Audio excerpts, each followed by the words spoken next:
Hello and welcome to the Promise and a show about Manchester United and part of the 90 Min podcast network. I'm Scott Saunders, joined as ever by Rob Blanchette. You can subscribe wherever you get your podcasts on Apple, Google, Spotify, etc., and watch us on YouTube twice a week on Tuesdays and Fridays. So head over to the channel, like, subscribe, leave a comment, join the community as well, and follow us on Twitter to talk all things Manchester United and more. At @Scott Saunders, at _Rob_B, and at Promise and MU for the show. Rob, how are you today? It's Friday morning, fresh off the back of what a win that was against Sheriff in the Europa League.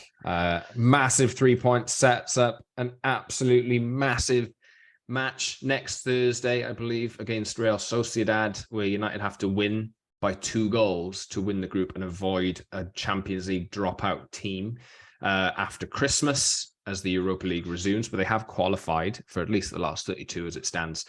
Plenty to unpack today, Rob. How are you doing?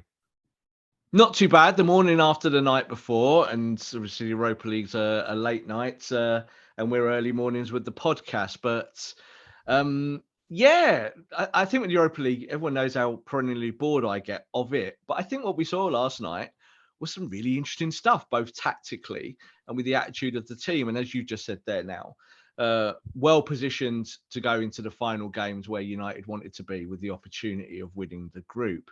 But a decent performance, decent stage management for Man United, and obviously a few surprises in that game, which we'll talk about today. Yeah, which surprise are you talking about? Are you talking about Antony's spin? Many of them. Or are you talking about Garnacho? Or we'll talk about those things today. We'll talk Ronaldo. We'll talk a bit of Harry Maguire, Marcus Rashford, and look forward to the West Ham game as well. But also, obviously, there is a situation regarding contracts which needs to be addressed in 2023 or possibly before. I think Erik ten Hag has said that the club will make decisions about who gets renewed over the World Cup, now that they've had, half a season or maybe just shy of half a season to see how the first team squad are adapting to his methods, etc., etc. David de Gea has been in the news this week with his deal. Obviously, he's out of contract in 2023. United have a year's extension to trigger if they wish, but should they do it? We'll talk about him. We'll talk about Diogo Costa as well, who is someone that we spoke about, Rob, on this podcast about 2 months ago, probably. I think maybe 6 weeks, we'll see. But we'll talk about that today. And obviously, yes, you can subscribe where I just told you can subscribe. So scroll back a minute or so to find out where you can find us. But Rob, let's unpack the Sheriff win. It was, you obviously expect Man United to win this one easily. But the Man United of recent years make mountains out of molehills. Didn't do that this time. It was very much full control for the duration.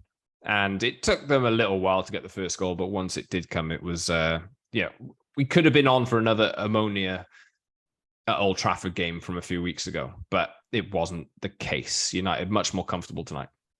Yeah, besides the result, you're looking for United now, aren't you, to be better game managers, to have that frivolous element to their play kind of eradicated, and better connectivity on the pitch and better ideas and better maturity on the ball. And we saw those things. So the result was acceptable at the end of the day. I think Ten Hag described it afterwards when he was asked, what did you think of the performance? He said, I thought the performance was okay. And I quite like that because that's kind of how I felt. When you say okay, it might sound a very bland response, but it wasn't perfect. There were parts of the game that weren't particularly great, but United are managing these situations so much better. Just remember the basket case version of Manchester United in the last year or two. This is the kind of game where they would have made a meal of it, wasn't it? It'd have been 0-0 with like 20 minutes to play, and we're all going, it's going to be second in the Europa League if you're lucky here. Going to end up playing Barcelona or Juventus in the two-legged playoff.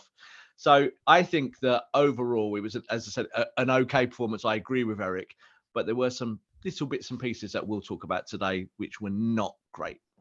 Yeah, it's important that United win the group. Obviously, they have to go to Spain and win by 2 goals because Real Sociedad have scored more. I think it comes down to, if they're level on points at the end of the group, it comes down to goals goal difference, and United are losing that at the moment. They obviously lost the reverse against Real Sociedad in the opening game of the group, and they have an uphill battle, but obviously they're capable of winning this game, I think. But we'll just have to see how they manage over the next few weeks. And at least the plan is clear. Sometimes when you're a team who just needs a draw, it can be caught in between. Like, how far do we go? How far do we sit back? Whereas United just know that the job is you got to win by X. And does that make it easier? Yeah, I think it does. And I think it's always the case with United that, you're away from home. You can go and play more your natural game. You can play on the counter a bit more. And we're starting to see that United are now less perturbed by having to press in games. So they're playing much higher up the pitch. So even against Sheriff, played so much higher in that kind of what we're seeing now, that 4-1-5, where the forwards really overload at the top end of the pitch, and they look comfortable doing it now. So I think you can go to Spain and you can play that kind of game and get your forwards into attacking positions. What we've seen in United in the past is that just wasn't a thing, was it? You were not playing through midfield. You were not playing to the attack. So you went to these situations thinking, how are United even going to create and score goals? But you saw last night that I think they're starting to rectify that. We know long-term that the addition of a striker is vital to this project. But it's so good, I think, just to see that these players have some cohesion between them now. And I'm not particularly frightened at all about this final game. I think they can go there, win, and win well. You mentioned strikers there and cohesion. Obviously, Cristiano Ronaldo comes back in. Perhaps the worst example of cohesion that we're talking about in this team at the moment. But obviously started the game, got his goal in the end, because we obviously know that him scoring a goal was the most important thing to happen last night. Ronaldo got his goal with his new celebration, as Rob is demonstrating there. Do you have any idea what that's about, by the way? I think I saw someone say that he's saying to his haters, don't write me off. I'm not. No, yeah, you can sleep on. Don't sleep on me. You sleep on me, you guys. But yes, such a wonderful, inventive celebration. Ronaldo obviously started the game. Still does that thing where he drops in and is always looking for the ball to shoot from 50 yards or whatever it is there. But I think one thing I noticed last night was, how Ronaldo was always first to take the ball for a free kick. It looked to me like Christian Eriksen won a free kick at some point.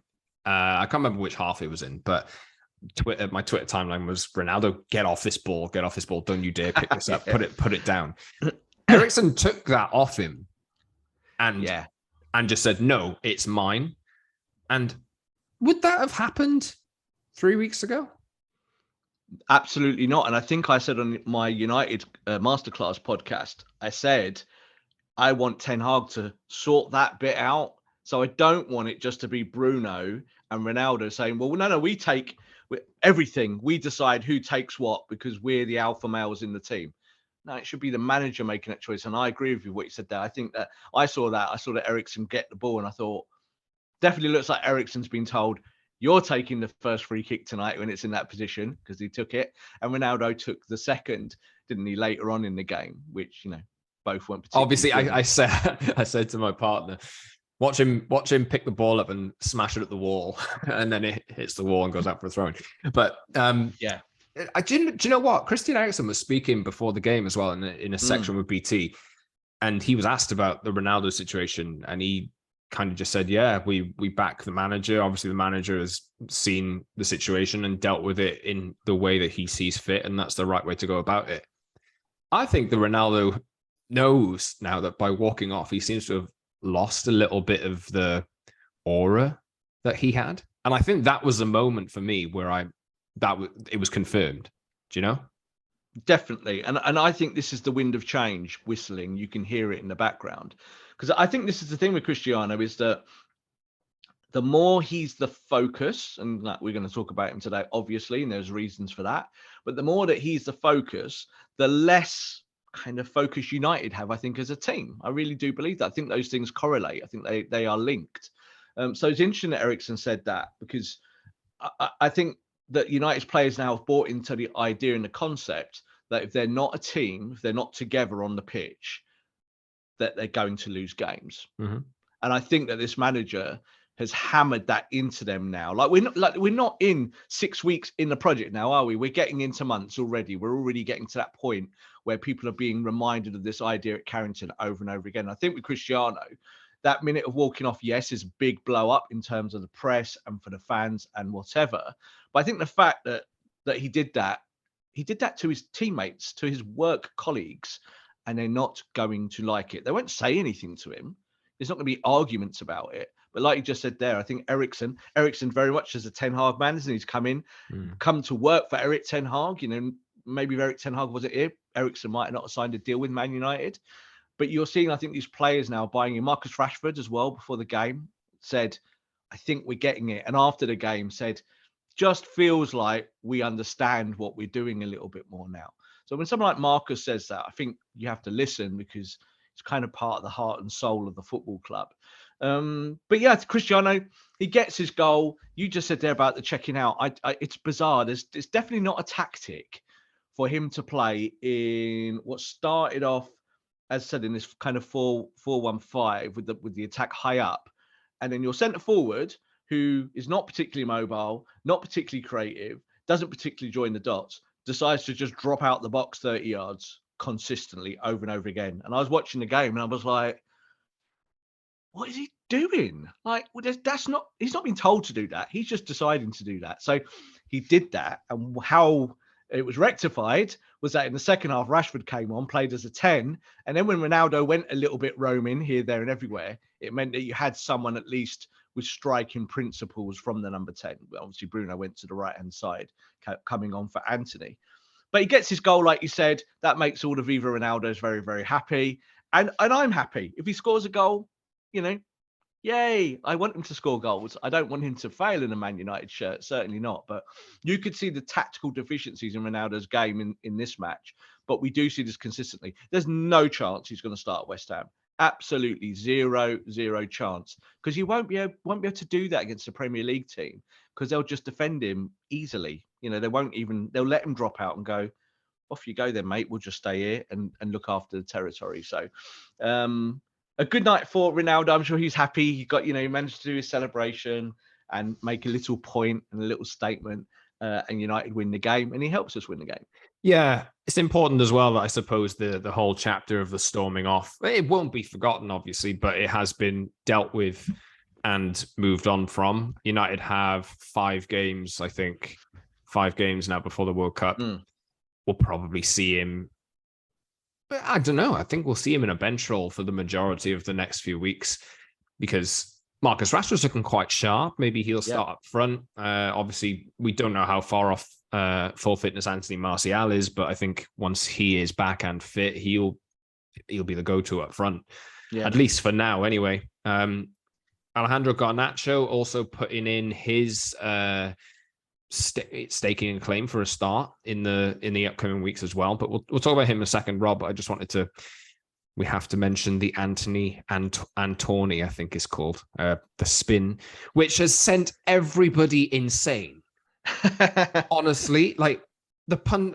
Honestly, what is going on? They had more of a problem with Antony doing a spin than Ronaldo walking off. They had more of a problem with it. I thought it was funny. I know, fair enough. Like he passed the ball, he went a bit 2 yards ahead of Casemiro, went out of play. I thought it was funny. The game was boring. If it's the last minute of the match and it's 0-0 and you're trying to win the game, and Antony goes and does his little spinny thing on the side of the pitch in the 89th minute, I might be a bit upset about it. I might be like, please don't do that then. But it was in the time of the match where things were flowing okay. United looked okay. And actually, the final ball that he played, it wasn't completed in the end, but it was actually a really good idea, good pass. You could say that he created that himself by taking some of that spotlight onto himself, letting someone run off him. You could say that. You really could. So, the kind of explosion of opinion around that kind of stuff, and said Paul Scholes specifically after the game, kind of call him a clown, quite strong, really. He's a clown. shouldn't do this. It's not. And I think he was also said that, he's a Brazilian, Brazilians want flair football and all that. And he was like, you wouldn't even see it in Brazil. Paul needs to go home, put his feet up, have a Horlicks, maybe, have a cigarette and relax, because he's a bit old school with that kind of stuff. It doesn't really matter, Paul. It really doesn't. And I think that it's nice to have players, I think, that want to entertain and show that they're United players. But, it's not the worst thing in the world, is it? As you said, they were literally said before the game, Ronaldo, I totally understand why he feels like that, why he would disgrace the club and walk off the football pitch. Yeah, I'm all right with that. And then at halftime, how dare he? Final whistle. He's a clown. You can't do that in English football. It's like, my God, please get your values correct. I think it's just the way that punditry is nowadays, having to be. I know we're not pundits, Rob. We're journalists and fans, but the way that punditry is going nowadays with the social media shares and like engagements and all this kind of stuff, you've got to say something which'll tick a lot of people off, or just be a little bit ridiculous. We had Robbie Savage on commentary shouting for Antony to be taken off, and he was brought off at halftime. Obviously pre-planned. United were winning, but no, this is about Antony doing a spin. Come on. Honestly, I do think, like, with my production background, you see these little things in people's ears where producers talk to pundits. And I'm not saying that pundits are steered, but pundits are steered, I'm saying. Yeah, they are. That's how it works. So I sometimes look at ex-pros or kind of, the top-end pundits, and you can actually almost see that the opinion is already formulated before the question is posed to them. It's quite often not just a natural organic reaction. It is something that's been discussed off air. And I just don't get it. Like, someone might be saying in there, please defend Ronaldo in this segment, and they defend Ronaldo. And someone might be saying in there, let's do the Antony thing, the spinny Rooney thing. Let's do that. Okay, that's the script. But for me, I was glad that Antony got some minutes off, because he's played virtually every minute since he arrived at the football club. And I liked what Ten Hag said afterwards about his game, when he was obviously addressing that point and saying, what annoyed me about Antony was I want him to run behind more. I want him to take that space and dominate it more. I want him to be able to do the things that I'm telling him to do. I'm not overly that bothered about the spinny thing. That's kind of what he said. And I agree with that. I think Antony looked a little bit tired or a bit jaded yesterday. So 45 minutes was probably about right for him. Yeah, he will start against West Ham, I'm sure. Will Alejandro Garnacho start against West Ham? I know, Rob, we've had this conversation on the podcast over the past, this year, actually, because there was a point where United's first team players were just not pulling their weight at all. And there was a bring the kids in line of conversation, which we had on a couple of shows, I think it was. Garnacho, though, played quite well. You called him player of the match in your eyes. I think he was certainly one of the contenders. He looked like he was not afraid to take people on. He can come inside. He can go outside. He beat his man a number of times. Still a young lad, but that was his first United start, I believe. It would have been nice to see him grab a goal, but obviously it wasn't to be. But I think quite noticeable. I thought he'd get a lot more time on the preseason tour of Australia and Thailand. And I think there was some attitude issue or some disciplinary issue, which was never came to the public eye. I don't think exactly what it was, but I think that Ten Hag was teaching him a lesson early on. And he said, as we spoke about off air, Rob, that there's been some kind of issue there which has stopped him getting minutes, but something has changed in training recently. Is that right? Yeah, and we said that all the way through the tour, didn't we? We were like, it's a bit weird that, like, Garnacho's not getting minutes. And then it was like James Garner, who's obviously come back to the club to lots of fanfare. James Garner obviously was shown the door very, very quickly, wasn't he? He was out the door. So it's a funny thing with attitude, because it's not always a case about whether a player goes into training, goes to Carrington and like does the business. It's quite often just a case of like the basic ethics around their game, isn't it? Of being able to be fit and ready. And I think that's always the big thing for young players. I don't think it's a Ravel Morrison situation, you know, where there's so much going on off the pitch that it's a problem. I think with Garnacho, you know, I will say, and I stick with it because it is a bit old school United, that if you're good enough, you're old enough, you can do these things. You know, you're almost a man at that age. You've just got to start going playing the game and getting used to these circumstances. I think he showed last night. He's got all the faculties needed to be a Manchester United player, starter as well. And I think I put after the game on Twitter, Jadon Sancho, watch your back. Because as much as we want Jadon Sancho to thrive and be the number 7 and take the club forward and be a major part of that, at the moment, Jadon Sancho's form stinks. So Jadon Sancho is stinking the room out. You've got to give other players chances. And United haven't got a lot of options in that part of the park. I think Garnacho is your most versatile option there. But did all the work out the box, Scott. You know, didn't leave any of the space behind, dribbled with the ball, was brave. And I just like the way, the tempo that he played at. So when he had the ball, he wasn't going sideways or like, you know, I'm a kid, I can't do this, so I'm just going to give the ball to someone else. Luke Shaw, come help me later in the second half. No, I think what we saw was a guy who really wanted it. And does he start against West Ham? It's a bigger jump, obviously, to a Premier League match and a Europa League game, obviously. But I think he's now an option there that you could give him minutes. And that helps that front line out, doesn't it? Because we've talked about goals being a problem. Garnacho is a goal scorer as well. So if you can get him in the box, helping the striker and being part of that 4-1-5, that suits him perfectly. That system is almost built for someone like Garnacho. Yeah, we'll see. He's only 18, but that was his first United start. We've seen him get minutes before. Obviously, he's done incredibly well for the youth team in recent months and years. So it's nice to see that he's now been given his chance, because I think a lot of United fans have wanted him to get that opportunity for a long time now. It just so happens that it's come around. I think he can probably be considered within the reckoning. I doubt he'll start on Sunday. I think Sancho will come back in, but you know, he's obviously an option there now. And if Ten Hag wants to make a statement of, if you're not playing well enough, if you're, you know, if you're good enough, you're old enough, etc., if he wants to stand by those values, then there's no reason why Garnacho shouldn't start. I don't think he will. I think Sancho will come back in, but we'll see. And Marcus Rashford should start, though. He came on as a substitute and scored, played as a 10 to occupy the space that Cristiano Ronaldo just didn't want to play in. This is the issue. Like, you can say all you want about Ronaldo and how great he is, but he doesn't stick. You want a 37-year-old striker who's quite physical, who's lost his sharpness, who's really smart to sniff around the box, surely, especially in a game like that. So it was interesting to see Rashford come on as a 10 and play that to fill the gap that Ronaldo was continually vacating.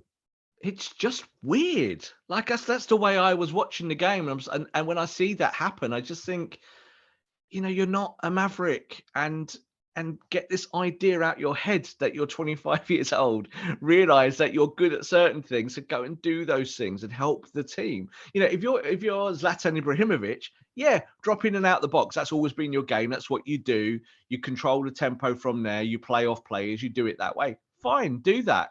Cristiano's never done that. He's never been that kind of striker and never been good at it. I said actually after the game, I said, it's kind of like he's trying to be like prime Messi, because that's what Messi would do: drop off, get the ball, play 1-2s, get in the box, score goals. It's like, well, Cristiano, it's not your game. You don't have to do that. But an interesting experiment with Rashford at the 10. I was saying to you off camera, I don't think I've ever really seen Marcus play as a 10. I've seen him play absolutely every other role: left, right, centre forward, obviously more recent times. But it worked. And Ten Hag said after the game, you know, I wanted to see how Rashford would pair with Ronaldo, to see if they could correlate their movement together, if they could make that work. And what happened? They both scored in the second half. Marcus Rashford, I think, gets a lot of stick that sometimes is deserved, but most of the time isn't. The boy is 24 years old and 1 goal off 100 goals for Man United. That's no mean feat. 100 goals at 24 years old. That's not normal. That's actually exceptional. So I know we always hear the narrative, Marcus Rashford doesn't score goals. Well, he can be frustrating, but you can also develop him. And I think that's what Ten Hag's seeing. You talked about contracts at the top of the show. For me, there's no doubt that Marcus Rashford is going to be one of those players that gets a deal. He's earned that deal. And if he doesn't go to the World Cup, there'll be something funny there. I don't understand why Rashford wouldn't be in Southgate's plans when he's always been in that squad for years and years. And I'm really happy with his form. Like, I think when he came off the bench, he gave United an extra impetus. And what a header. Did you see last night? I'm going to mention this because I think it's pertinent. That Ronaldo, all the shots Ronaldo missed last night were all the ones that in recent weeks that Rashford's been missing. And people have been going, well, if that was Cristiano. If that was Cristiano, and even I think Paul Scholes did it with, it's almost like a drinking game, take a shot every time someone says it. And it's and Scholes, he said it before the game, he went, well, if that was Cristiano in that last minute, I'm sure he'd have scored that header. Ronaldo missed all those chances yesterday, which are the chances that he allegedly scores. And yet the ball comes into the box. Marcus gets up, big, strong header, had a lot to do, puts it in the net, and he scored the goal that Cristiano normally scores. So it just goes to show with football that it is horses for courses, that you get opportunities and you sometimes miss them. Interesting to see. Marcus Rashford, definitely that point on England you just made there, Rob. It would be crazy to me if he doesn't take Marcus Rashford to the World Cup. Mainly because he's obviously informed now. He's scoring goals. He's been Premier League Player of the Month. But he's a different option to all of the other forwards. Probably all of the other forwards that England have. I can't think of, maybe Jamie Vardy was an old one who that threat can get him behind. All of England's other strikers don't have that same pace that Marcus Rashford does. No, and I think with Marcus as well, like, he has an uncomplicated game. Now, that's not trying to be backwards compliment towards him, but I think that you could drop him in your team, like with England. He's not been in the England squad for a little while, but he knows what to do. And you can play him off the left, you can play him off the right, you can play him as a striker if Harry Kane needs to drop out into the 10. There's all sorts of things you can do with Marcus Rashford. And as I said, I think some of the criticism over time has been deserved. I think that he's not had good form over the last year or two. But I also think some of that criticism is just wild. Like, it's over the top. That other players in the team who have played worse or as bad don't get nearly as much pelters as Marcus Rashford. But Marcus Rashford, the boy that feeds the poor and all of this, it all gets mixed up in the opinions of people. And I'm just interested in what he does on a football pitch. And I don't believe that stuff that he does off the pitch like that, and the good deeds and the philanthropy and the stuff with the government and whatnot, affects his football. I just don't believe that. And now we're thankfully seeing, I think, a new manager, new tactics. Marcus Rashford is thriving. Marcus Rashford turns 25 on Monday before our next show. So happy birthday to Marcus. Let's hope that all of the difficulties of the last 2 years can be put behind him now, and he can start focusing on fulfilling the potential that we all knew he had several years ago. And he looks fit, quite Scott. Patchy. He does look fit. That's the difference. Like, he played last year with that injury on and off, and he came back from that, like, broken back, essentially broken neck, and just wasn't the same. Just couldn't put the work in, could he? And I think we're just seeing an incremental rise in his fitness levels, so he can now do the press more effectively. And that comes from Ten Hag. This is why I think Ten Hag deserves all the pats on the back at the moment, because these players are responding to his methods. We think Diogo Dalot and Marcus Rashford will have their contracts at least triggered with an extension, if not longer-term deals. Dalot's been linked with Barcelona in recent weeks. Funny, by the way. Didn't want to mention too much of Frankie de Jong on this show moving forward, but well, poor Frankie's going to be joining United in the Europa League. Poor Frankie. Like, Juventus but at might least fall it's out. Sunny. At least it's sunny in Barcelona. Juventus might fall out completely from Europe. I think they played PSG in their last game. They look an absolute disaster. Paul Pogba's managed to pick 2 duds in a row of European giants. And Atletico Madrid crashing out with one of the funniest. Did you see that, by the way? The Atletico penalty, which was given after the full-time whistle, and then they missed it, and they're now out of the Champions League. Very funny. United just, trotting along, trying to build something from the ground up. But there are, in order to take the next steps in that project, they have some big decisions to make on contracts. And we'll talk David de Gea here, because this is probably the biggest uncertainty, isn't it? This one is, obviously, United have had David de Gea, who's just broken 500 appearances for Man United. I think he's approaching clean sheet records as well for Man United. There's a lot of... He's won the Player of the Year for Man United, more than I care to admit. It's just like, I think it's like 5 times or something like that. Yeah, that's awful for a goalkeeper, but it's also great for David de Gea. But it's a damning indictment on Man United how their goalkeeper keeps winning the Player of the Year award. There's been some small improvements over the last few weeks in De Gea's distribution and this kind of thing, but it's not a natural fit for him. And obviously the talk this week is that United have a decision to make on his contract. Possibly he re-signs on reduced terms. He's one of United's highest earners, I think, earning about £375,000 a week, maybe less than that after they missed out on the Champions League last season. But, you know, for his squad status and for his wage versus his status in the game as one of the world's best goalkeepers, it doesn't correlate at the moment. So something has to change there. And there's a goalkeeper, which we talked about a few weeks ago on this podcast, who is being scouted by Man United, who is saving penalties. Something David de Gea can't do is save penalties at a ridiculous rate. Diogo Costa plays for Porto and is the new Portugal number 1. You should see him at the World Cup. His distribution is on point. You can go back a few weeks in the Champions League to see him ping a ball to a player on the left wing who takes the ball, controls it, and scores straight off the bat. The modern goalkeeper, the next Edison Alisson, to me, this looks. United got, to me, Rob, we'll talk about this now. United, for me, there should be absolutely no room for sentiment here. United have to make... This is... David de Gea, brilliant player for the last 10 years, but I would not renew his contract. I would instead go and buy a goalkeeper like Diogo Costa. What do you think? Well, David de Gea is on £375,000 a week. Well, at least he was until that was reduced due to being out of the Champions League from last season. I think De Gea is an interesting case because what you've seen, I think, is that, yes, he's still very weak on the ball. Yes, I think he's responding to the tactics of Ten Hag and trying to do some of that stuff. You know, it's uncomfortable, but you're seeing the ball that he used to play several years ago is kind of come back into his game where he lifts the ball over the back 4 into a wing position. And he's actually quite good at that. He's always good at that. I used to watch him in training and in warm-ups, and he used to practice it incessantly, playing that ping ball. And then it just stopped for years because you had Mourinho, you had other coaches that didn't want him to do that. And here we are now wanting to play out more from the back. So he's reintegrated that into his game.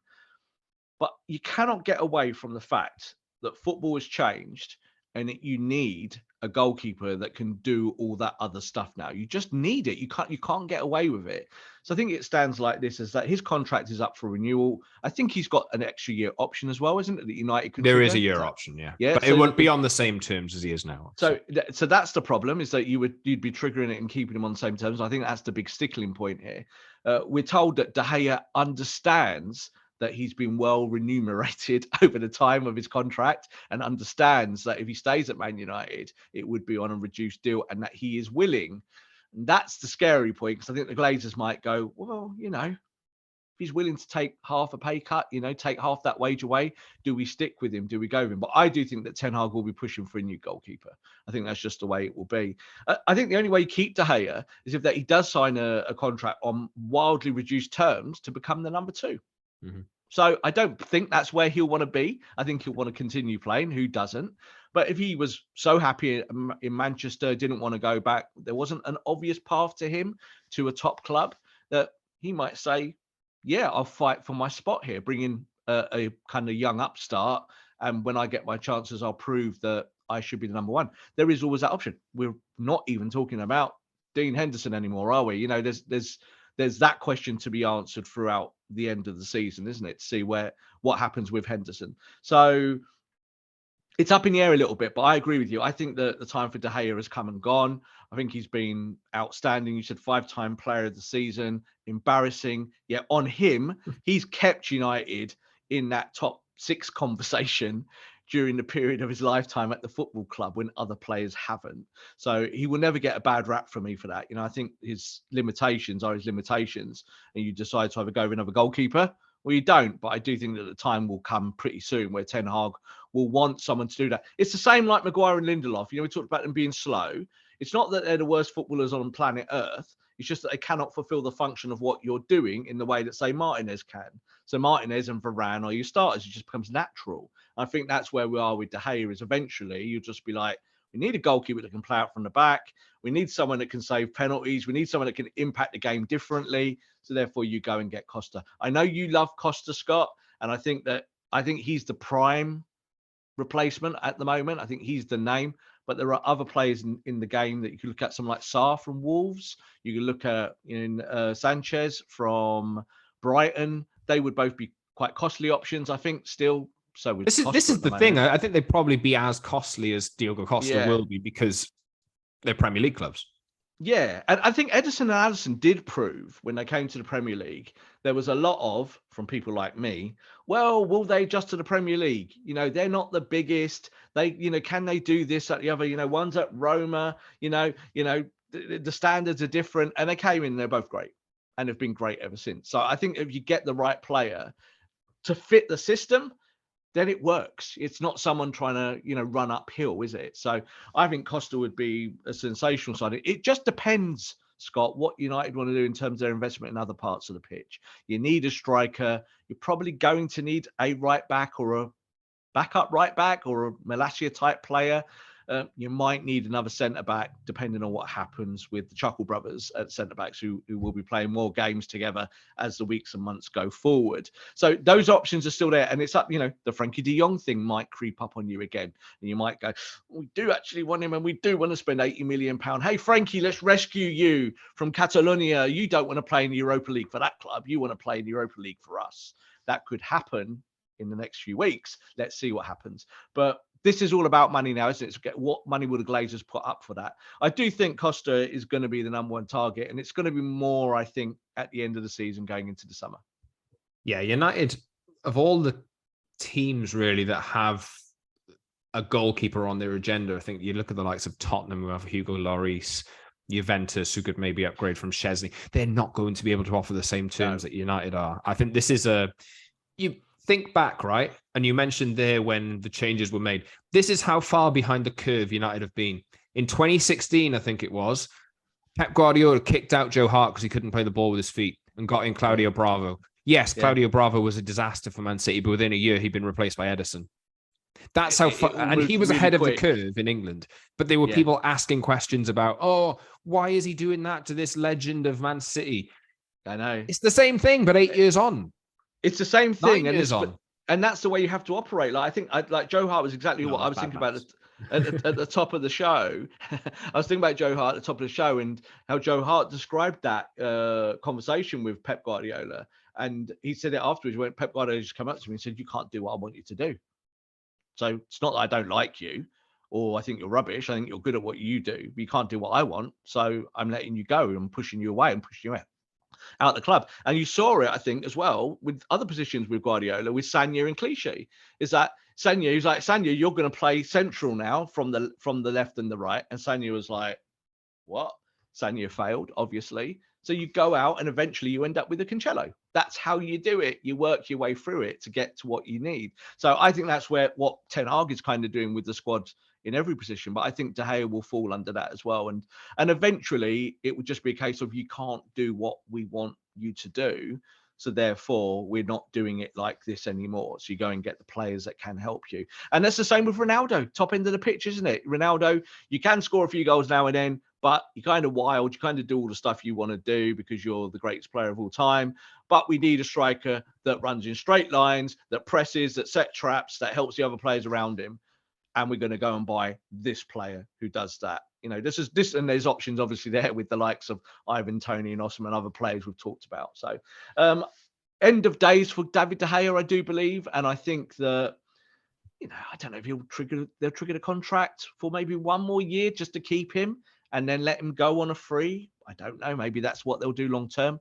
Or as you said, you could just let him go, take that wage back, let him go on a free transfer at the end of the season. Big hugs, big cuddles. Thank you very much. Legend of the football club. David de Gea will be remembered very fondly by Man United fans. It is a natural end to the story. I just have to go back to before you started speaking, Rob. The maths has really annoyed me. 6 years ago. 6 years ago. Possibly Yeah. 7 years ago. We'll see. Football changed 6 years ago. Like Liverpool and City, their evolutions were rebooted 6 years ago. I always use that time frame of the last 6 years. What has everyone done in that 6-year period that they changed the game? Liverpool and City, unfortunately, changed the game in this country. What have United done in that 6 years? Nothing, zero. They did nothing. They didn't respond. It's only now we're starting to see stuff that maybe United should have done 6 years ago with a coach, but they didn't do that. They went regressive. They went with Mourinho. They thought they could compete that way, but you can't. The modern game is about modern footballers, and people hate that term, modern, but the game did change, and it was down to Guardiola and Klopp in this country. Yes, United need to follow that path. I think next summer especially will be. We can see the little areas in this team that need tweaking. Obviously, we're not halfway through Ten Hag's. We're probably a third of the way through like Ten Hag's evolution, I would say, in terms of the players that he's already brought in. But there's a goalkeeper, there's a new central midfielder, they need a new right back, they obviously need a striker, and they need to sort out the squad depth as well. So there's going to be players who leave on free transfers at the end of their contracts. But this is going to take another 2 summers probably. Definitely. And these are logical steps to take. But let us know. It's 12 months. I will say, so I think it always takes a year to introduce a philosophy, implement a philosophy, and change everything around the football club to make sure that philosophy is successful. It takes 12 months. So United are on this journey, like we're a few months in now, aren't we? And like you say now, I think that all the stuff we're seeing is massively positive. We're seeing players respond to the challenge, and then maybe other players who are older or whatnot not quite being able to do it. This is why there's big question marks even on people like Bruno Fernandes. You have to say to Bruno, this is the standard that I want, and this is what you have to do every game. But, come along for the journey or don't, one or the other. Prove it. Garnacho last night shows that I think he can be part of this project. Jadon Sancho, jury's out. I think you have to be better, don't you? So I think that Ten Hag is dragging United in the right direction. And I think the philosophy is an entertaining one as well. I think we're seeing these games and going, yeah, I like this. This feels like what other good teams play rather than us just constantly fighting fire trying to win football matches. United's next football match is against West Ham. And by the way, if you let us know what you think on the David de Gea situation, @_Scott Saunders, @_Rob_B, and that promise and MU, and leave a comment on the YouTube video as well.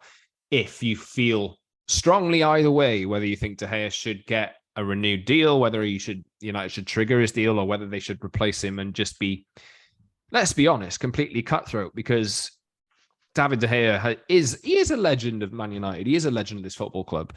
And there are certainly people within the fan base who back him to the hilt and think that he should get a new deal based on what he's done in the past. For me, no room for sentiment. And that goes for De Gea, that goes for Ronaldo. They have to be, this club has to move forward and get with the modern times. And they have not been with the modern times, but we're just now starting to see suggestions that they are catching up, and leave everything else behind. But anyway, West Ham are the next team on the agenda for United. De Gea will play, obviously. Lisandro Martinez will play. Who partners Lisandro Martinez is a question. Harry Maguire is back. But this is a game for United now. It's another tough game. West Ham winning on Thursday night as well. I think they've topped their group in the Conference League. Difficult one. United got over the line in the last minute against West Ham last season. Twice, actually. I was there in the London game where Jesse Lingard scored a very, very late winner. And obviously, I think Marcus Rashford, was it, who scored the winner in the game at Old Trafford. And yeah, United have a difficult one here, but this is a game, another good test. And they should really be aiming to win this to start aiming at that top 4 place. Because I think before the World Cup starts, they can be in the top 4. Yeah, look, the ambition is obviously there, and we said, didn't we, last week, that if United were just 1 or 2 points outside the top 4 going into the World Cup, that would be fine. That's a successful recovery after the Brentford disaster. But looking at West Ham, I think they flattered to deceive at the start of the season. New players coming in, change the system, maybe moving away from Antonio as the starter, just probably now wanting to play a different style, looking at his fitness issues. But they've come into form and they're looking much more balanced under Moyes now. Bowen's coming back into form. That's a worry.